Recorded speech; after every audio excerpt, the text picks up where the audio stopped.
Hello, Night Nation. Trace Trocco joined by Adam Eaton for a special Sons of UCF interview. Adam, we had the opportunity to speak with longtime former UCF baseball head coach Jay Bergman, 26 plus seasons with the Knights.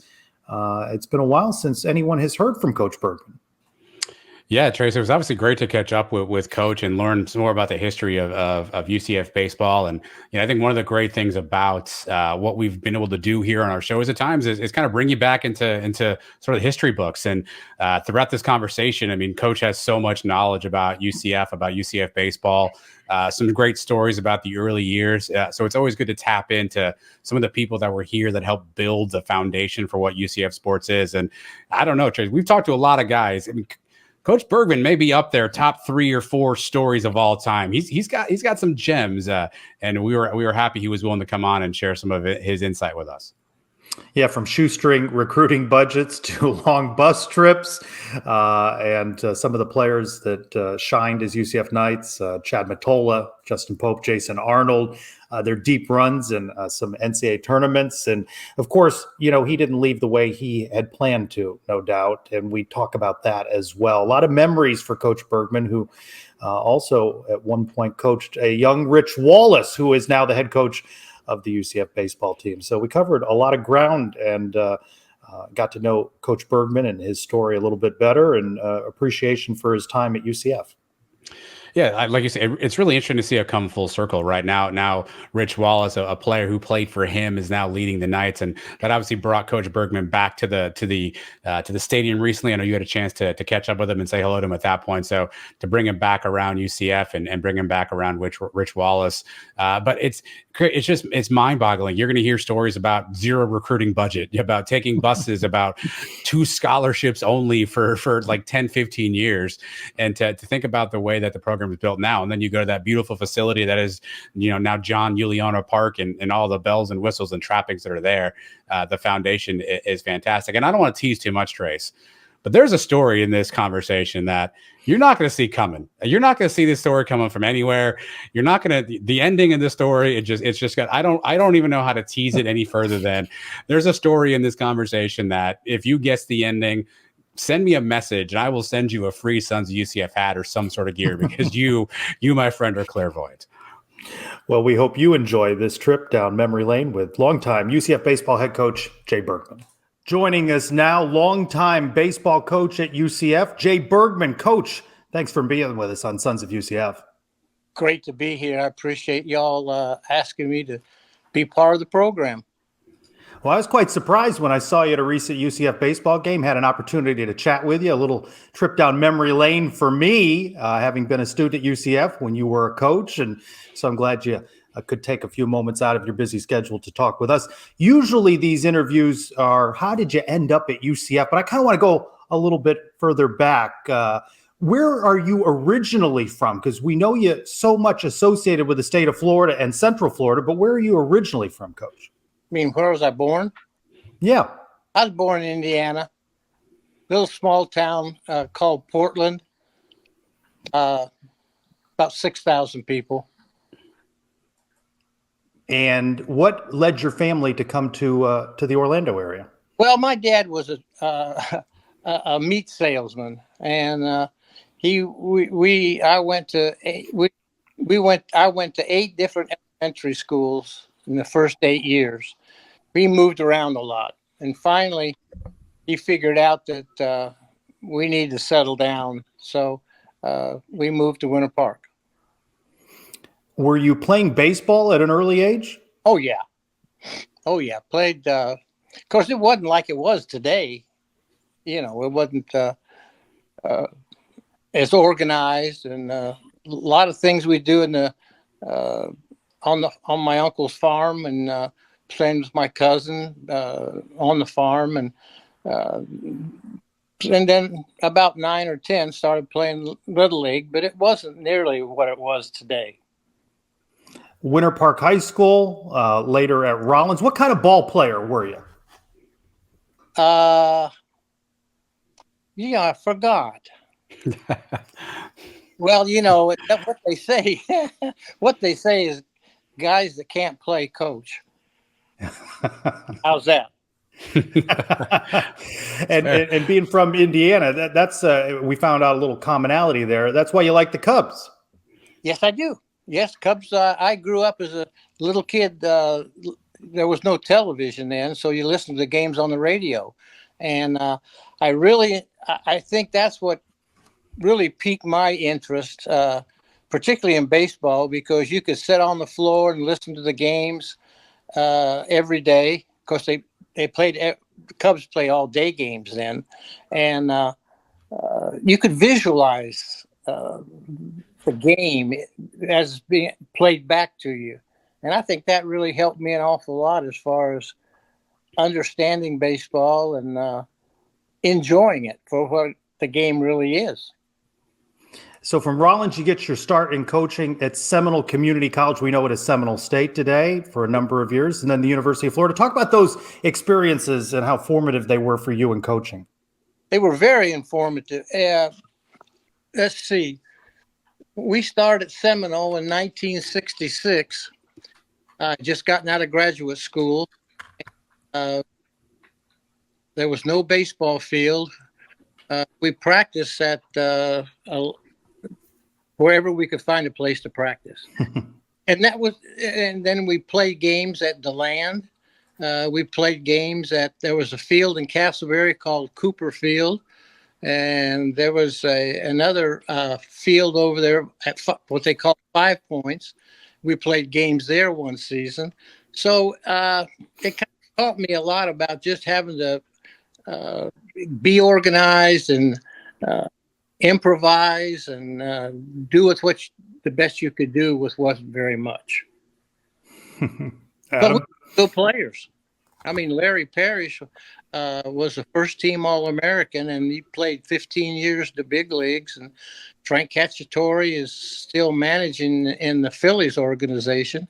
So, I mean, we had a lot of good players. Coach, talking about your baseball upbringing, who are your baseball heroes as a kid, as a teenager? Who are the ball players that you liked watching and really enjoyed kind of studying and seeing their game? Well, there were two players in particular that I grew up. Andy Pafko played center field for the Cubs, and Phil Cavaretta was first baseman. And I thought I was Phil Cavaretta, Andy Pafko put together. When I was about 16, that I was neither one. That's reality, I think. You know, we all have favorite players, and I enjoyed listening to the Cubs. And the first game I ever saw was at Crosley Field with the Cubs and the Reds after World War II. Tried to get Phil Cavaretta's autograph and couldn't get it. Mm. When did you kind of get the itch to coach? When did you know that, hey, this is something I love. This is what I want to do? 14 years old. Wow. I mean, I kind of knew that I hadn't quite figured out that you had to have a college degree. And somehow in high school, I skipped that. So my grades weren't really good. In fact, they were pretty bad in high school. And then I went in the Army for a little bit, and all of a sudden it made a big imprint on my brain that I got to make something out of myself. And if I want to really be a coach, I'm going to have to go to school and graduate. And then after I did that, I realized I had to get a master's degree, and I did that. So it kind of went hand in hand. Well, what Trace mentioned, you're obviously at the University of Florida. You're coaching there, and then take us through the journey of how you get from Gainesville to Orlando. So my research, I think Bill Peterson was the AD at UCF at that point in time. So how do you get from Florida, Gainesville to UCF Orlando as the new head baseball coach? Well, it's a strange path. I had some problems with the athletic director at the University of Florida, and he saw best to release me from my contract. So I was currently unemployed. And then the job came open at UCF. And my brother-in-law was a lawyer, is a lawyer in Orlando, Charles Gray. And he kind of set it up for me, and I got the job. The funniest thing is I was very nervous. I don't know why I was nervous, but when I went in for the interview with Peterson, and he's a funny guy. I mean, they could tell stories about him, but we're sitting there during the interview, and he's kind of talking around, and he didn't know anything about baseball. He was a good football coach, but he didn't know anything about baseball. And he kind of asked me a couple questions, and then he had his office at that time was over in the old gym, and he was sitting there, and we talked about 5 or 10 minutes, and it was getting kind of squirmy, and nothing was really happening. And I said, well, here we go. It's not looking good. So he reaches over and he says, you play golf? And I said, yeah, but I didn't bring any clubs. So he reaches over in a file case and pulls out his shorts, golfing shorts, and then takes off his pants and puts his golf shorts on over his underwear. Now I'm thinking, what in the world's going on here? So he gets his pants zipped up, and I said, Coach, I said, what's the deal? He said, well, you're hired. That was it. I'm sorry, I have a few follow-ups. Did you guys go play golf after that? I didn't. He did. Okay. Lasted about 5 minutes. Okay. That was it. So what are the emotions for you at that point, right? Obviously, you mentioned you leave Florida looking for an opportunity. You get to UCF, a young school at that point in time. Obviously, a really interesting interaction on your first meeting. Were you excited? Were you nervous? Were you like, what am I getting myself into? What were your emotions at that point?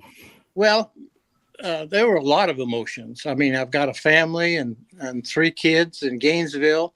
I got a house that I'm going to have to sell. I've got to find a place to live down here, and that was all in the summertime. And but those things are hard to manipulate. At least they were back in 1982, 83. So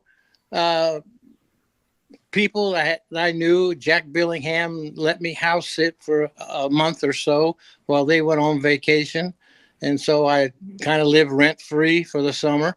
And my office at that time was over the old swimming pool. Now, do you remember where that was? The rec center?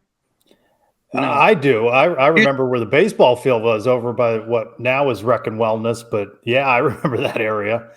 So my office was up there. So I would sleep in that office at night, and they would turn the air conditioning off. Well, I wet bullets every night. But that was my office, and that was where I slept and then staying at Jack's house for the summer, and then tried to get the family moved here and the house sold and get a house here and get the family and get the kids in school. All those things that people really don't think about. And at a salary of $18,000. That's big money. 1983. No. No. But yeah, that's all right. I mean, that's pretty much how difficult it was at UCF at that time during the 80s. People, I'm so happy for the coaches and the players and the fans that are on board now. But let me tell you what, it was tough on the coaches and the players. We didn't have a recruiting budget till 1994, 93, something like that. So we go 10 years without having a recruiting budget. And there were 3 scholarships at that time. 3. So at that point, 1983, football is only a couple of years old. What was baseball like? Talk about facilities a little bit at that point. The old stadium, actually, the old field was nice field, grass field, and bleachers were pretty much dilapidated. I mean, maybe they would seat 200. If there were that many would come to a game in that at that particular time. So we'd mow the grass and the players would get it ready for fall practice, and we'd spend probably a week painting the fences and doing things like that. All had to do it ourselves. There was nobody to help us whatsoever. There was nobody that. It was just such a difficult time. I can't really explain it to you. I mean, it's hard to really go back and try to put that in a proper perspective, because UCF was not on the map. And there were exactly 12,000 students at that particular time. And so, and there was no athletic fee. So money was, there wasn't any money. I mean, I look back at it and I don't know how we did it. I'm so thankful and appreciative of those players that played during that time, because the only reason they played is because they wanted to play baseball, because there were no scholarships, were minimal. And we had when I got there, there were no uniforms. I don't Seems know like a problem. Clothing seems to have been a problem here. So we had no uniforms, and there was nothing there. There weren't any bats and balls. There were nothing. And so I had to go out and raise money for bats and balls and uniforms. So we got one pair of pants and two shirts, two jerseys, and that was our uniform. And now it's amazing what they've got now, and I'm so happy for everybody. But pretty rough time back then. Did you ever get discouraged? Did you ever think, what am I doing here? Yeah, every day. But that's I figured this is going to be my last stop anyway, and I'm going to make the best of it, and I'm going to put every ounce and every fiber of my body into making this program. And it meant I had to drive my own car every place to do recruiting, and it meant I had money come out of my pocket for this and that. But if you really like to coach and you love to coach, and this was my home, Winter Park was my home, I felt like I'm going to make the best of this situation. And if I stick it out, or if they can stick it out with me, that sure enough, something will come, and the school's going to grow. And it did. And we got the athletic fee, and then that kind of freed up some money. And then Gene McDowell came in to be the athletic director and football coach. And he made me also the baseball coach and associate athletic director. And so we were $1 million in debt. And if we didn't, there was so much pressure. If we didn't not only make the budget, meet the budget, and make $1 million up, they were going to do away with primarily football. And if they did away with that, then everything else would just slide by the wayside. There'd be nothing left. And to Gene's credit, and a lot of boosters back there that really did a lot to get the thing going. Rick Stockstill, then they built the Wayne Dent Center. Rick Stockstill and I planted the grass one day, the sod, in a hot July day. Coach, you mentioned, I want to go back to the players. You mentioned kind of those early teams. Where were you getting players from? How were you recruiting young men to come play at UCF? Pretend Trace and I are young prospects in 1984. How are you getting us to come to UCF? Well, first of all, Coach told me a long time ago, don't show your weaknesses when you recruit. So I would try not to bring them on campus. We didn't have any money to recruit. So I would try not to bring them on campus to see the field or anything else. So I just, friends I had, connections, just try to sell yourself, give them a chance, and they know they're going to play. So you're giving them a chance to play, and you're giving them a chance to get a good education. And it was, you just didn't go after the high profile player. I mean, you couldn't, and you had to go get players. You had to get players. I got a dog in there.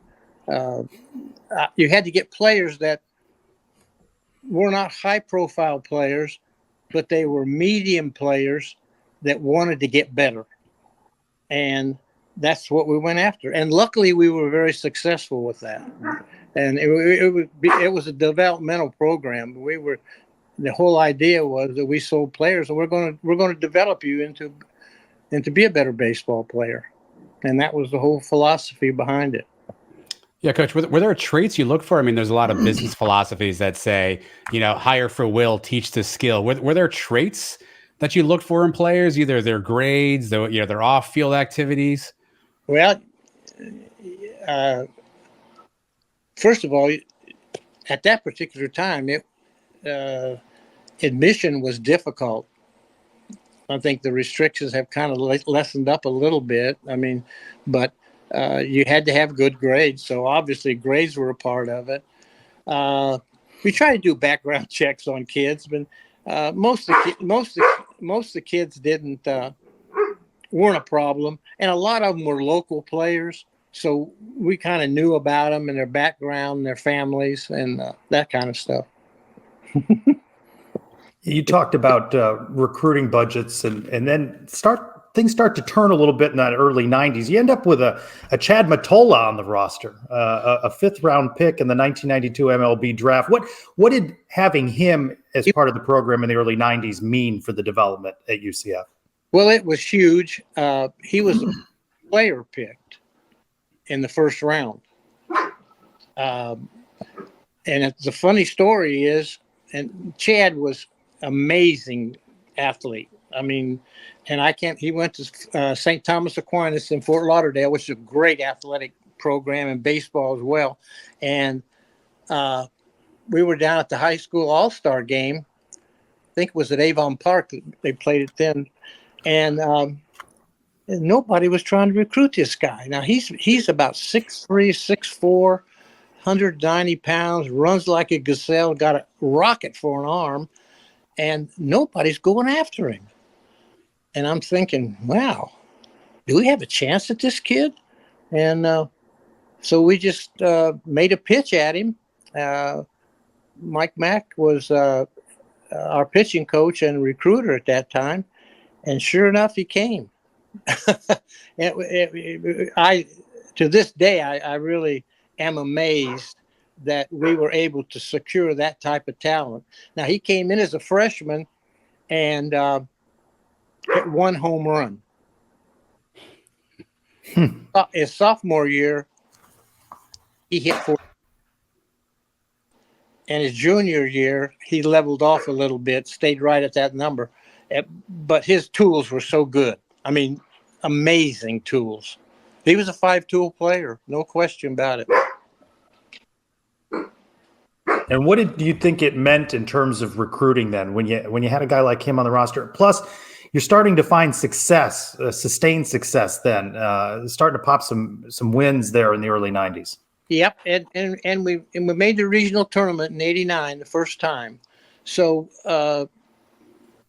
we got some exposure. People started realizing that we had a good program. But you have to remember, man, Florida State, Miami, Jacksonville, all those teams were NCAA teams every year. And so we just had to try to get ourselves up to that class. And Chad was a big factor, I think, in naming. People knew Chad, and the fact that he played with us kind of gave us credibility that we needed to have to keep going. Because right after that, that's when we started really hitting it good. 94, 95, 96, we were really good. I mean, we had some real good players. We got in with I tend to recruit in pockets, and we got down in Naples, and and we got 3 of the Johnson boys played for us. It's from the Johnson family. Richie Lawrence was a shortstop pitcher that came. So we got, and then so that enabled us to get more athletes, not just 1 or 2. Coach, your first couple of years, you were D2. Then we were kind of without a conference. We didn't have a home for a bunch of years, and we bounced around. Then you end up in the TAC. Take us back to the TAC days. I remember the TAC days from the basketball school. Obviously, take us back to the TAC. What was the competition like for you all when you finally kind of settled in and got into a conference? Well, it leveled off. It gave us a chance to be competitive. Now, we're still not at max scholarships yet. So, we don't have all the scholarships that we needed to have at that time. But what it did was gave us a chance to win a championship, and winning a championship enabled us to get into the NCAA tournament. And I believe, if my memory is correct, 93, was it? We won the TAC tournament. Tony Marilla got a base hit up the middle against FIU. There were 4 teams in the tournament. We were the 4th seed, and we end up winning that tournament and then going to our next NCAA tournament in Tallahassee. Played Long Beach State, got the crap beat out of us. We had a really good game against South Florida, but just didn't have enough to get by. So we were 2 in a queue, but we were there. You could smell it. We were in the right direction, and I had patience. I mean, to do something like we were trying to do, I mean, it's not an overnight thing. I mean, you got to have patience, because baseball has to concern itself not only with recruiting, but you also, if you get too good of players, they're all going to sign after their junior year, like Mottola did. And so you have to keep recruiting your base on and on, and that's what we did. Just worked at it. Just worked, and there's no magic to it. There was no book that anybody wrote about it, any method. It's just hard work and luck, and players that worked hard and developed into pretty good players and good citizens too. Well, Coach, that mid-90s stretch, 95, 96, 97, you make 3 straight regional tournaments at that point in time. What kickstarted your team during that run? What do you think sort of led to that sustained success for 3 straight years for you and the team getting to regionals every year? Well, the first year, we had lost most of the players from the 93 team. So in 94, we had to kind of bring freshmen in and rebuild. So in 95, they were sophomores, and they were a little more experienced and understood what they had to do. And they were hungry. They were out to prove something. And we kind of used that as a gimmick. I mean, underdogs, that type of stuff. Everybody takes us for granted. We're no good, So we used that. And then in 96, I thought we'd be really good. We were good in 96. And I thought we'd be really good. We started off 11-8 at the beginning of the season. And we were playing terrible. I mean, I'm not talking bad. I'm talking for good players, I couldn't do anything to motivate them. I mean, I tried things and nothing was happening. And we played Vanderbilt, and Vanderbilt was not good at that time. And on our field, and they beat us 11-8, and identical to our record.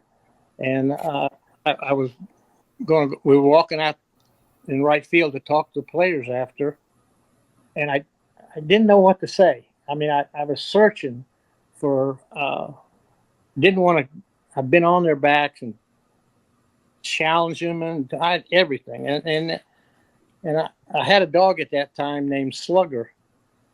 And Slugger always sat under the bench with me, never moved a muscle until the game was over. And Kevin McCurry was the trainer, and he put ice on the field, and Slugger just jump in the ice. But after that, Slugger followed me out to the field. And I just didn't know what to do. I was really upset, mad at myself. I'm not doing my good job. Well, I look over there on the right field line, and Slugger is emptying his bowels. Turn to the players, and I said, "Guys, that's the way you're playing." We won a great game. True story. And my good dog. I guess, you had to be there to visualize it, but it made an imprint on the kids, and they ripped up 26 straight wins, which was for consecutive wins. How were you changing as a coach at this point after having been at Seminole Community College and University of Florida, and now you're starting to build a program? How do you see you changing as a head coach? That's interesting, because I don't know if I could answer that question, really, because I knew who I was as a person. I knew who I was as a coach, but I never thought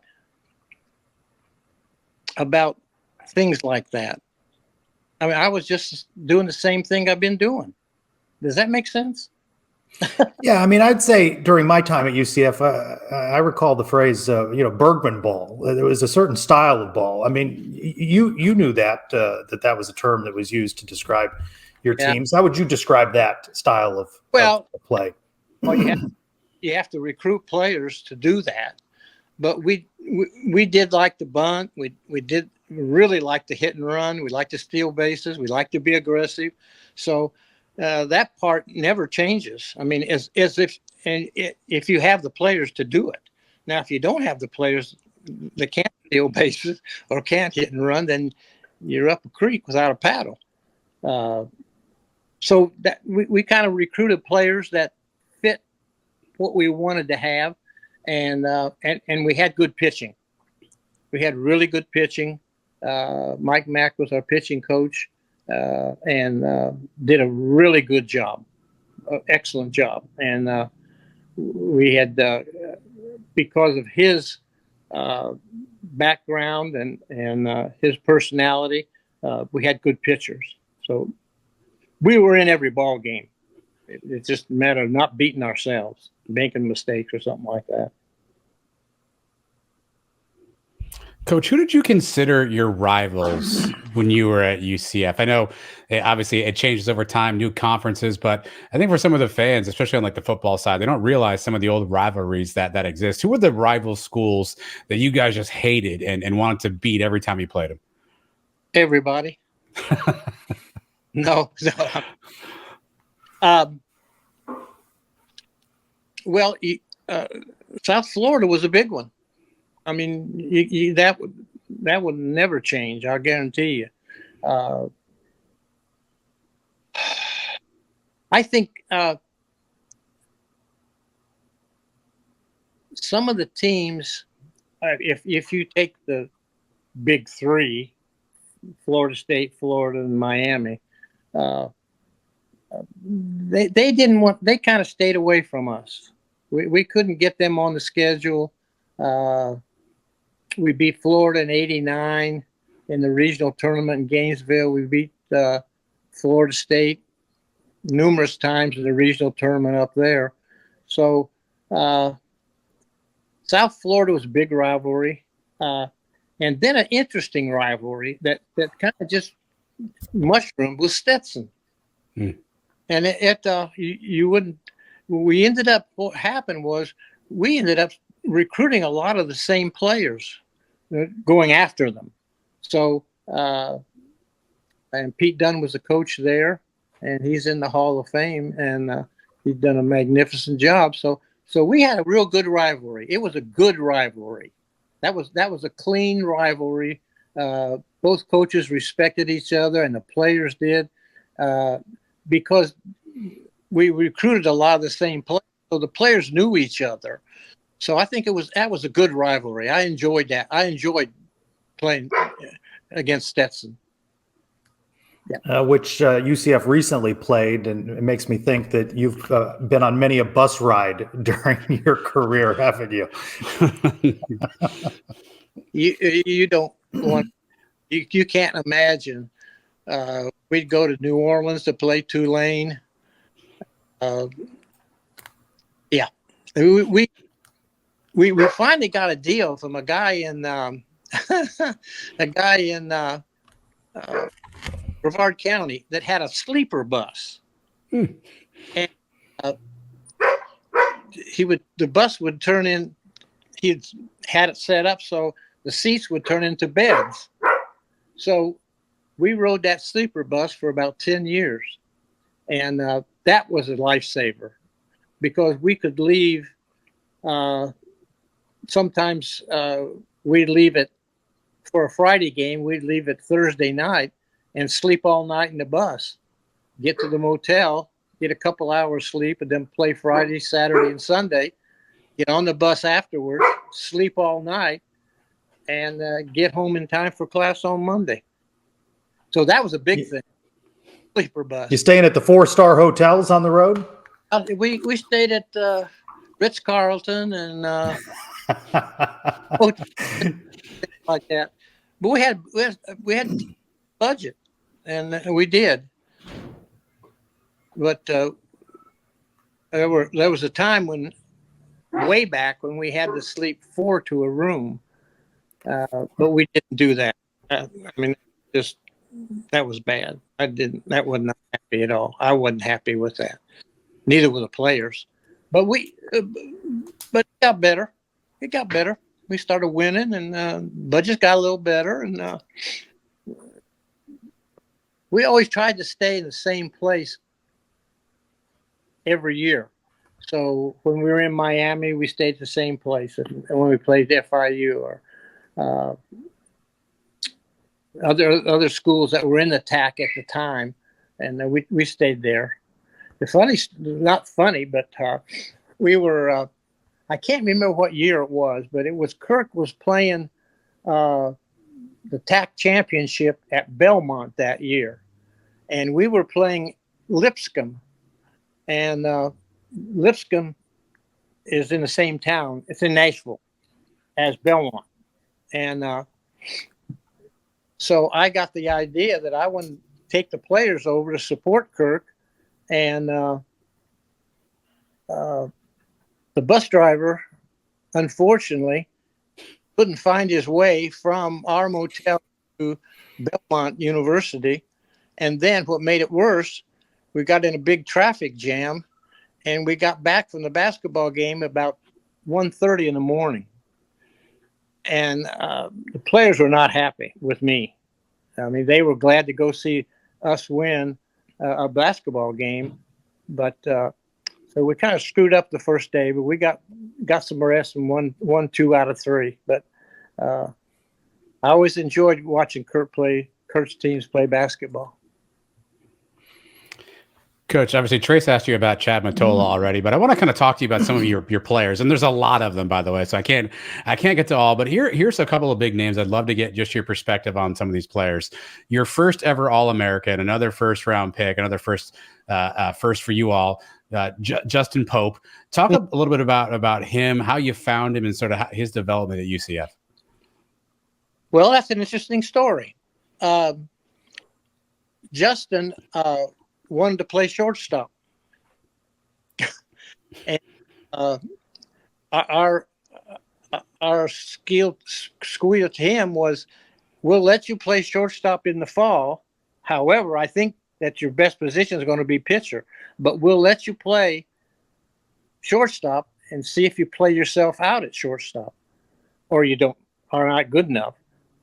So that's what happened. And good for us, good for him.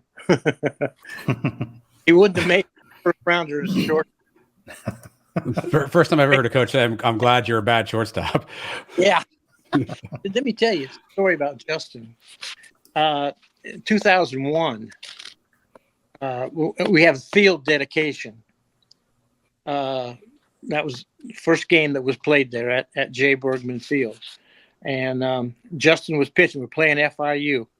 And big crowd there, as big as the stadium would hold, maybe 1,000. And Justin and Craig Cozart was a pitching coach. And Justin went down to warm up like he normally does at a prescribed time, before the game, 20 minutes, whatever. Well, they do all this pre-ceremonies for the field dedication. So we start the game 30 minutes later than we wanted to start it or should have started it. So Justin warmed up, sat down, warmed up, sat down.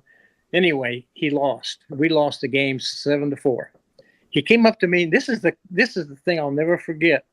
He came up to me afterwards and he said, "Coach," he says, "that's the last game I'm going to lose this year." It was. That's right. He reeled off 15 wins, beating South Carolina in a regional tournament. I've never had a player tell me that they're not going to lose any more games and then do it. But that's the kind of guy he was. I mean, tell you put the ball in his hands, and then Jason Arnold, and that was a rocking chair coach. I mean, I just sat back and let him play. Just don't get in there, mess them up. Teams got so in the conference that they would pitch their best pitcher the third game because they couldn't beat Pope and Arnold. Couldn't beat. And they pitched their best pitcher, whoever that was, in the third game. Stetson would never do that, but other teams of lesser abilities would do that. They figured that's their best chance of winning a game, but that didn't work out either. Coach, a lot of new Knight fans the last couple of seasons have been enamored by the two-sport star that is John Rice Plumlee, playing football, playing baseball. But a lot of people forget you were a part of the original two-sport star at UCF, a gentleman by the name of Dee Brown, who played on the football program, also played for you in the outfield. Tell us a little bit about Dee Brown. What kind of special athlete does it take to be able to play both sports? And I mean, with all due respect to John Rice Plumlee, I mean, he's 6 foot, 185 pounds. Dee Brown was a grown man. He was a big fella. What kind of special athlete did it take for a guy like Dee Brown to play both sports? Not only to play both sports well, and make all B's and A's in school. So he was just that. He was a well-rounded person. His parents, taught him right, and he listened. And I don't ever remember Dee ever getting upset. I never remember. He was such a calm person. Now he had a fire in him. Now, don't get me wrong, and he knew how to compete. But you just stop and think what he went through. And finally, after 2 years, he decided he'd have to give up the football and concentrate on baseball because he figured that would be his best option, which it was professionally. So that I think because Dee wasn't able to play fall baseball. Yeah. I mean, he came in and he really hadn't played much in the summertime. So his freshman and sophomore year, all he was really doing was just playing from January to May, where the other guys had all fall and were playing some summer league someplace. Dee did not have that luxury. So that speaks volumes of the kind of person he was. And he was a great teammate. He and Clay Tempner, Dee played left, Clay Tempner played center field, and they were like brothers, and still remain like brothers.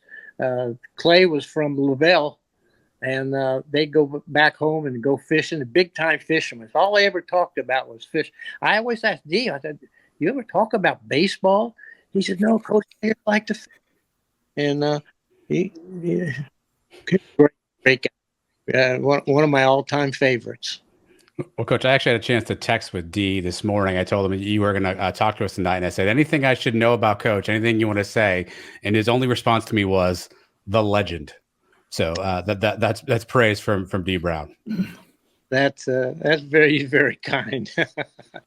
But the Dee had a great respect for authority. And I'm not saying I'm an authority, but I was the coach. And he was the same way in football. I mean, he felt the same way about Coach O'Leary. That was his personality. I mean, guys like Dee don't come around all that often. To do what he did for UCF, and he was an amazing person. You earlier mentioned the field. There was that transition, right, from where you were out by the rec fields to finally a more modern facility. When did that conversation really begin in earnest that you needed to bring some players on that campus at some point? You need to be able to show them something. Well, a couple things were happening. I had an interview for the job at Ole Miss, and when I came back, McDowell said, I said, I'm not going to go there. I don't want to go there. I want to stay here, but I can't continue doing what I'm doing and not see some more fruits to my labor. And I think it starts with the facility.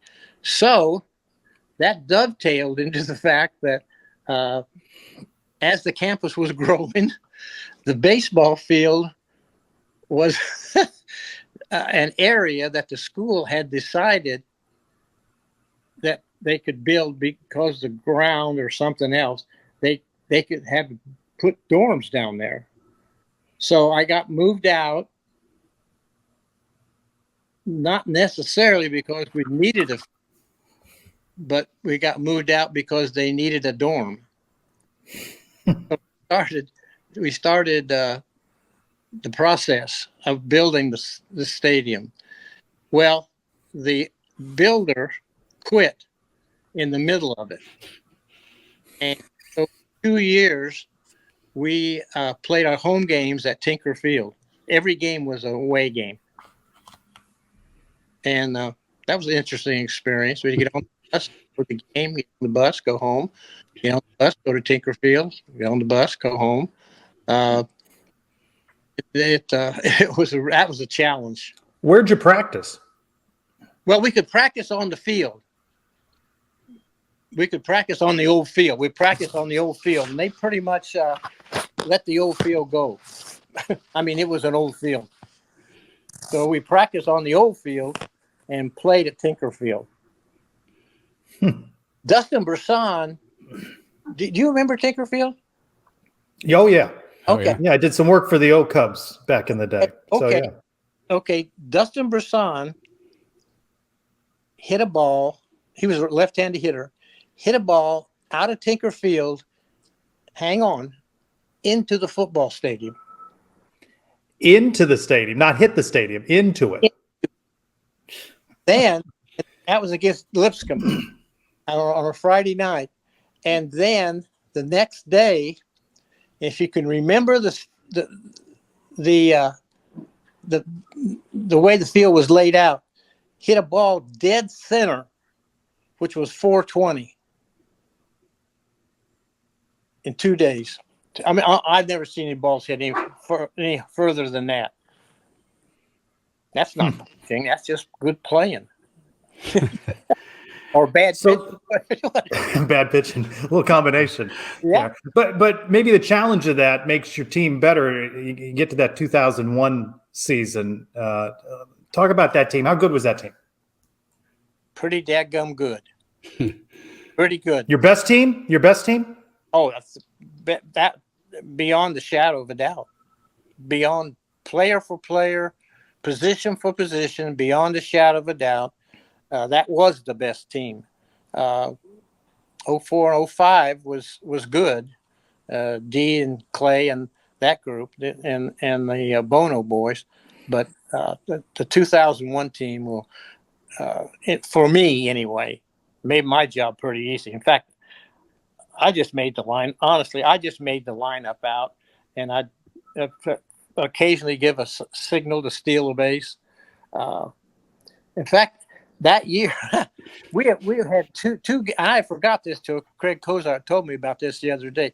We had Alabama come in for a 3-game series, and they were good. They were in the top 10 at that time. Number 11, yeah. Yeah, and we scorched them 3 times. And the coach, when we walked out, and I shook hands with him, he said, "I ain't never coming back here." Well, now the story gets a little, because we're supposed to go back there next year, and somehow we never got to go back. They didn't invite us back. Yeah.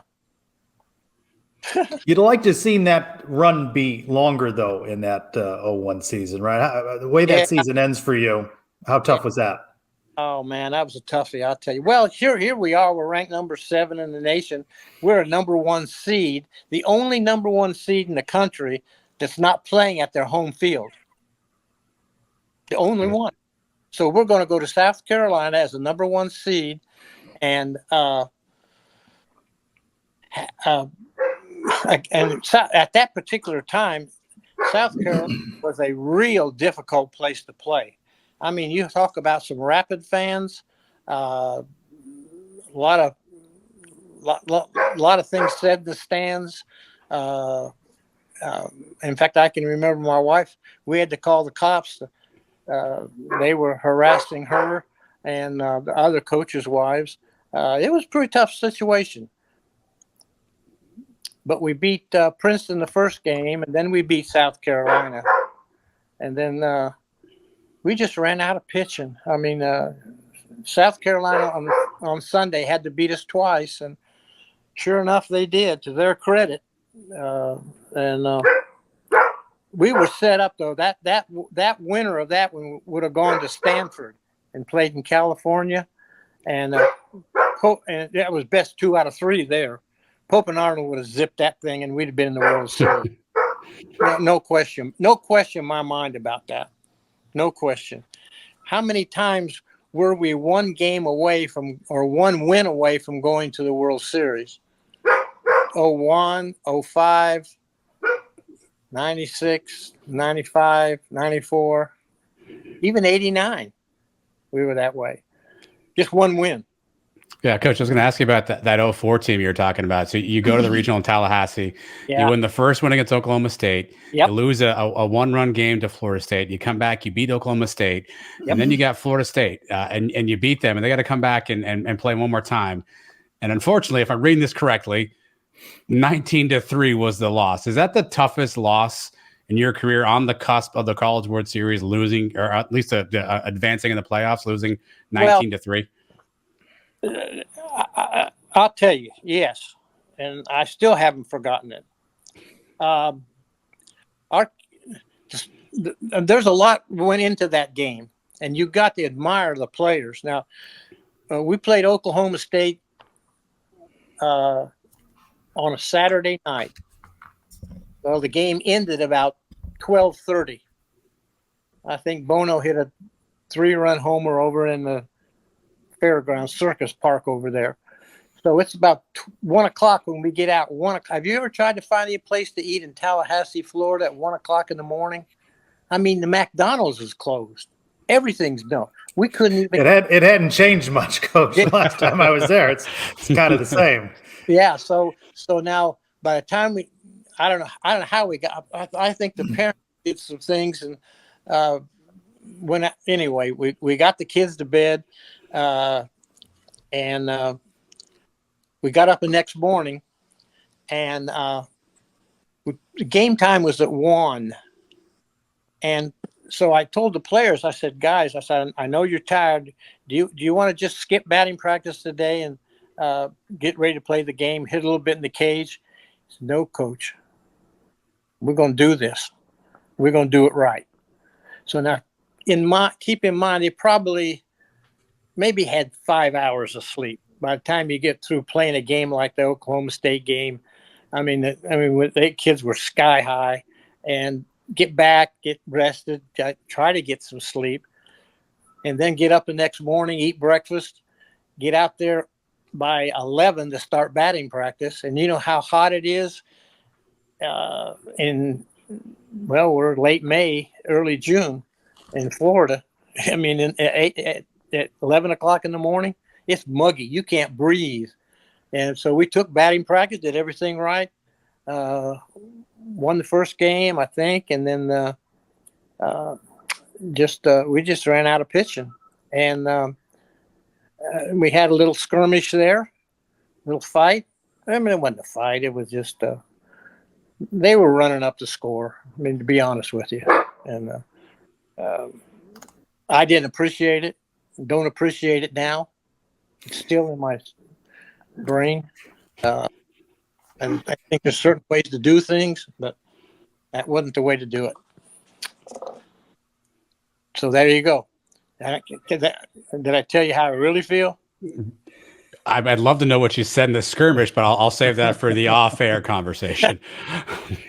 No, I'm just separating people. That's all. Our guys got tired. They've been now. We're about 5 o'clock in the afternoon now, or 6 o'clock. I mean, you know, our guys have been playing 3 games within 24 hours.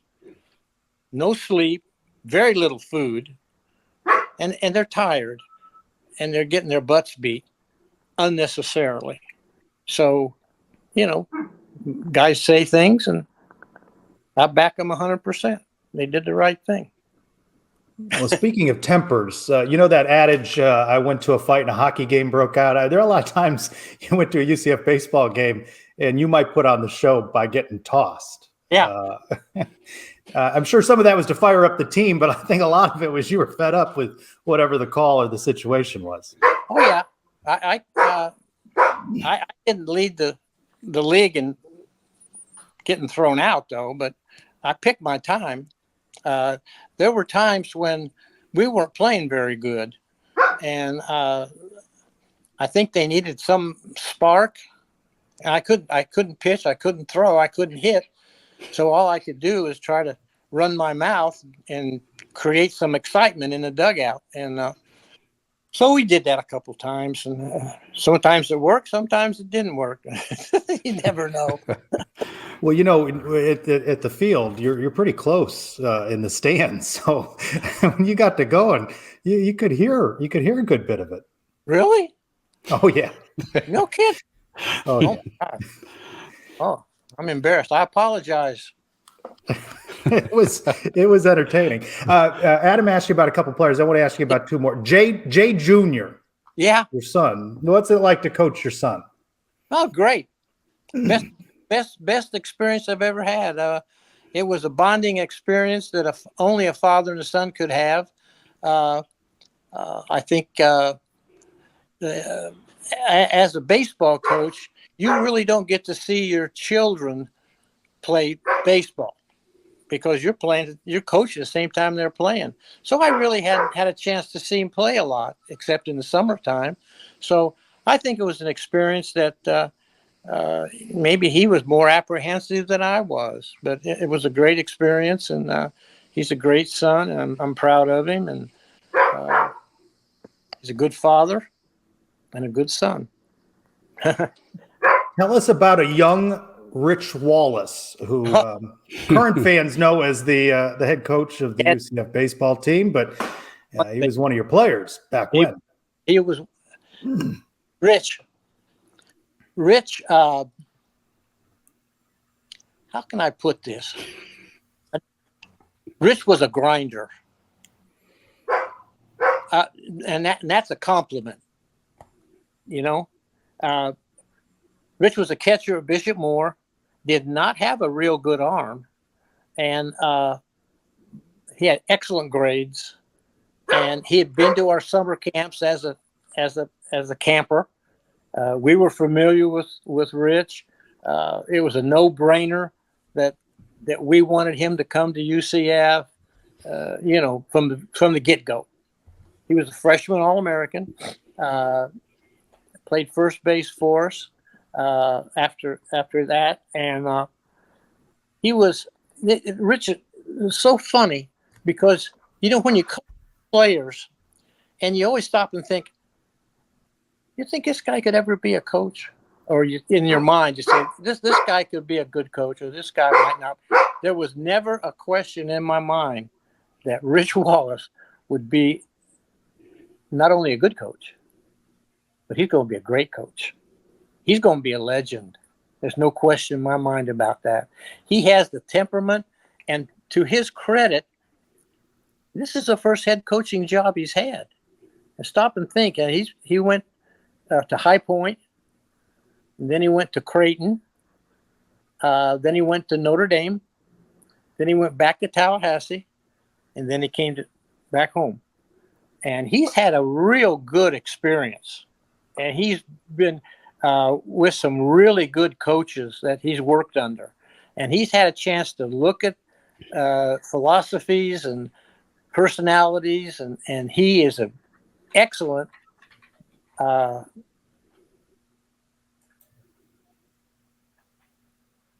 recruiter and another evaluator of talent. Excellent. One of the best I've seen. Rich stayed on, and he was like a graduate assistant, and for a couple of years, and he ran the summer camps. I just turned it over to him. I said, "Here, you do it," and he did it. Made us all a lot of money, and he was well organized.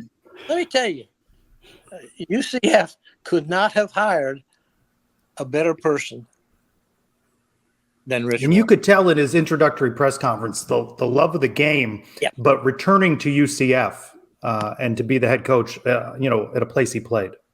Well, see, that's and Rich and I have talked about that already this year quite a bit. He said the one thing he learned when he was at UCF was to love the game and the school you represent. He said, "Coach," he says, "I always knew you loved UCF." And he says, "I had that same feeling. And I'm trying to get that feeling across to my players." And he's doing a good job of it in a tough situation. And I think that his love of UCF is going to stand a long time. He's just a great person. Wife went to UCF. 2 girls it's a baseball family. I mean, it's a winner. He's a winner. That's all there is to it.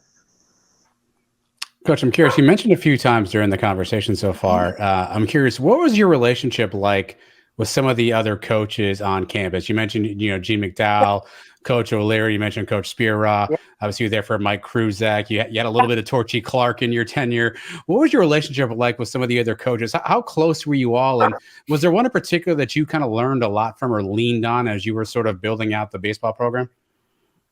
Well, I always just watch everybody. Coaching wise, I would just try to watch and see what they're doing, how their personality is, things like that. But Kurt Spiro was the guy that always intrigued me. He was a mastermind at basketball. Literally a mastermind. I was amazed at the talent that he had and what he did with that talent. It was amazing. And of course, Kruzak was a football genius. I mean, he was in another planet. I mean, as far as offense is concerned. Gene McDowell was a good organizer. And Gene used the underdog quite a bit. And I picked a lot of that up from him. Now, George O'Leary. George came in his first year, and they won some Mid-American Football Conference, and they went, which is a good football conference, and they weren't ready for it yet, and they went 0-10. George O'Leary had the pattern for building a program. And he had the personality. People don't know George O'Leary's a funny guy. He's a scream. If you're around him 5 minutes, you'd die laughing at him. He's got a dry sense of humor. And, of course, I'm sure the players didn't see that. But we had we had some good, our soccer program was pretty good too. And our women's softball was really good. And they built their fields the same time we built ours. And we'd let the girls come over and hit in the cage because they didn't have a cage.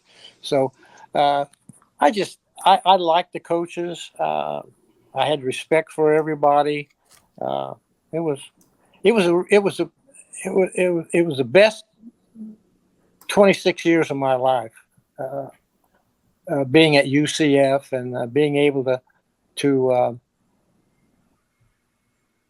do what I was able to do.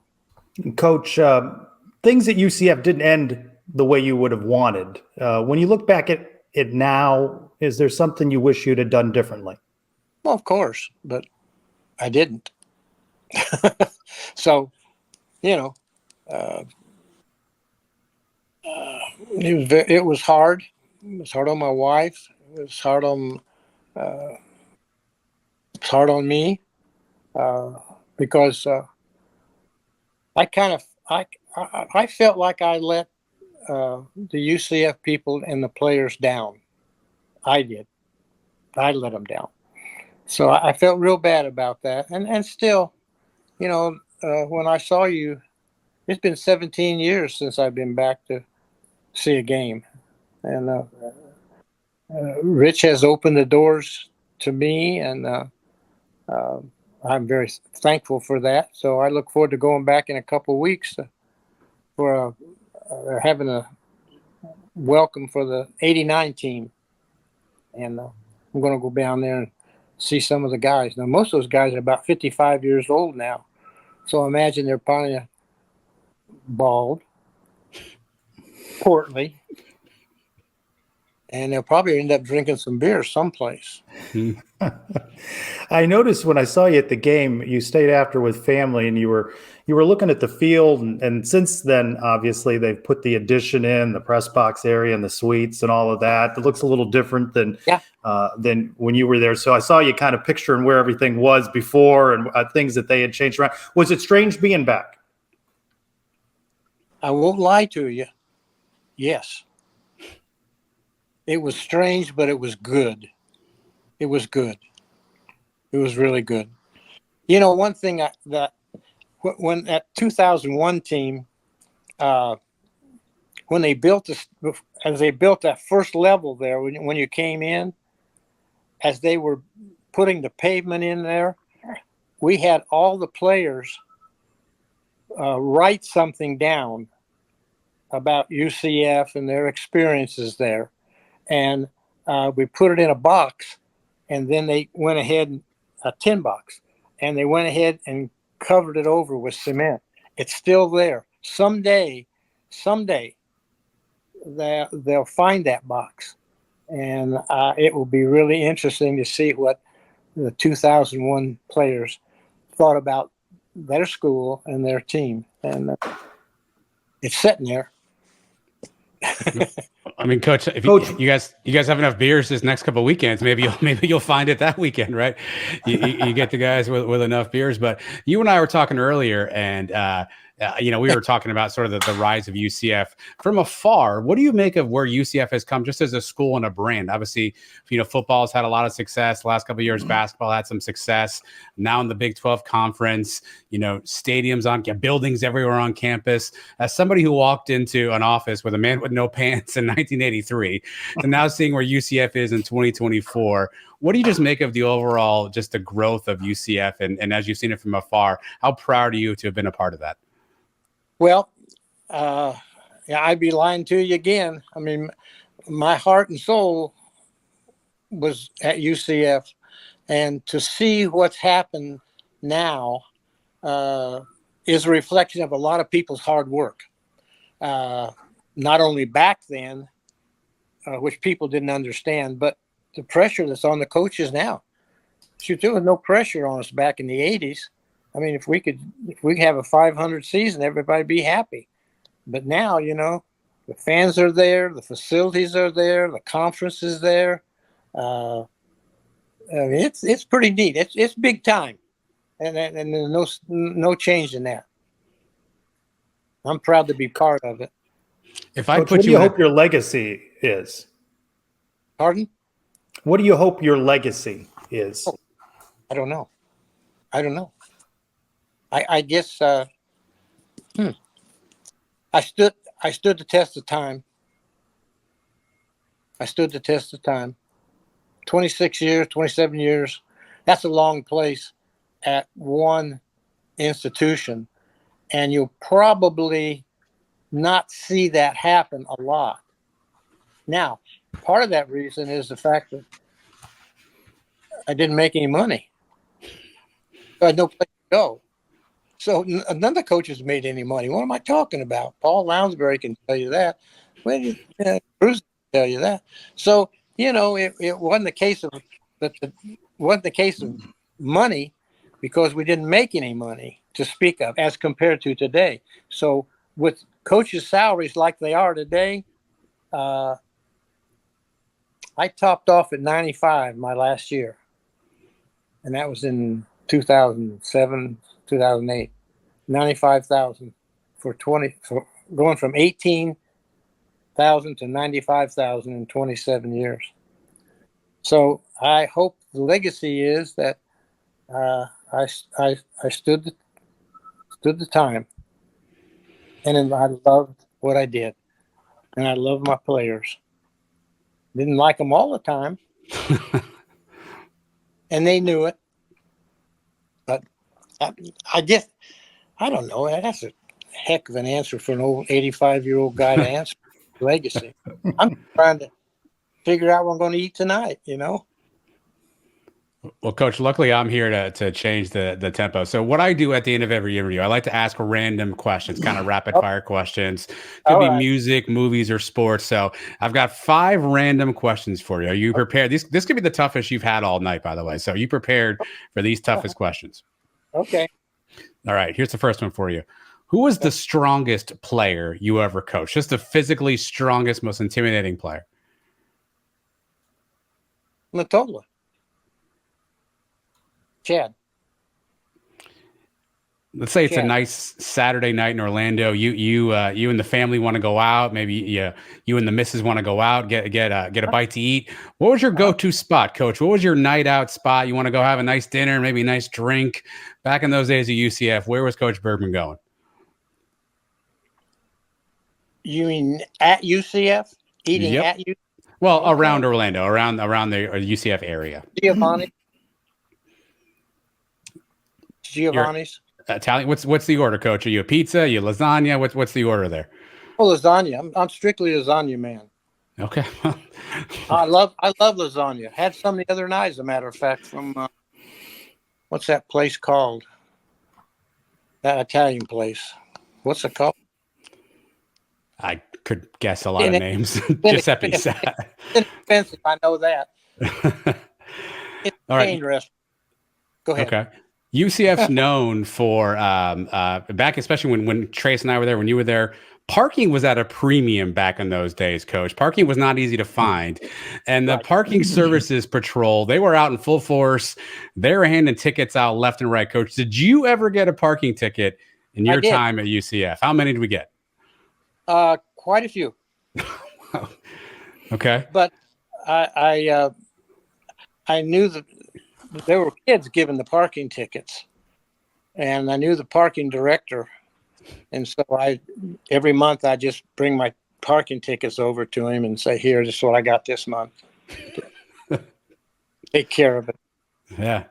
I didn't have that I luxury. didn't have that either. I didn't have that option available to me. Coach, let's just say right now you needed a good laugh, and you can call any one of your former players right now on the phone to give you a good laugh. Which player would you want to call? That's a good question. Because there are a lot of funny guys. We had a lot of funny guys. I'm going to mention one, Scott Loubier. He thought he was funny. He tried to be funny. Now, my wife really liked him. And when she got sick, and Alex Morales got sick one time, she would take soup over to that boy's house every time. But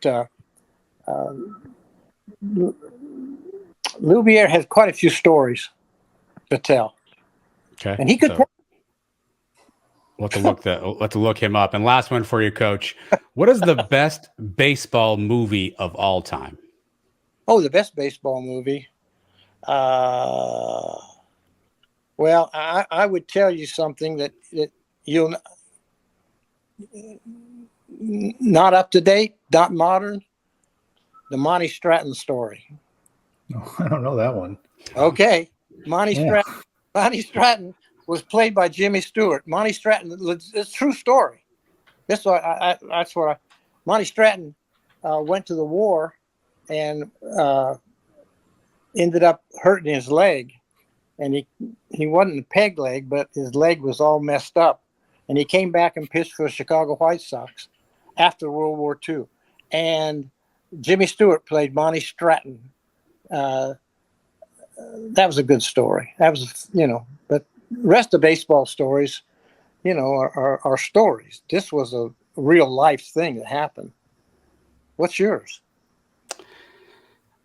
I'm a major league fan, Coach. I mean, I like the comedy. I mean, it's got a little bit. Tom Berenger, not the best catcher I've ever seen, of course, but I like the comedy in Major League. Yeah, and my wife liked that. She did. She really liked it. In fact, of course, she was sick the last couple of years, but bedridden. But she'd always pull that up on the on her Comcast, on her Xfinity. Maybe get me a free month. It's a solid movie. Coach, you've been very generous with your time telling us stories. Yeah. Yes. One more thought from you. Were you about to say? I was, but my wife passed away in December, and it's been tough, but she really was a big help to me, and I've always appreciated her. And you've relocated to the Chattanooga area with family? Yeah, her daughter is a dentist, and her husband's a dentist, and they have a 10-acre property, and we have a nice grandfather house, and 3 bedrooms, 3 baths. Jeez, I'd never lived so good. 3 cars. How about that? Only got a car. And the Chattanooga Lookouts aren't that far away. Yeah, they get 25 minutes. I'm a season. Andrew Vito is the vice president, and he's a UCF grad. How about that? There you go. Coach, we could talk to you for a while longer, but I think the lights are going dim in your house. So we're going to let you go. Thank you for your generosity and sharing stories. I think there's a book in there somewhere if you're looking for something to do between Lookouts games. I think you got some stories in there for a book. Well, my wife always said that I should write a book, but I can't sit still that long. I'm too nervous. I can't sit still. Well, we appreciate you sitting still for us. Jay Bergman, longtime head coach of the UCF Knights. Thank you, Coach. Go Knights. Okay, take care. Thanks, Coach. Bye-bye.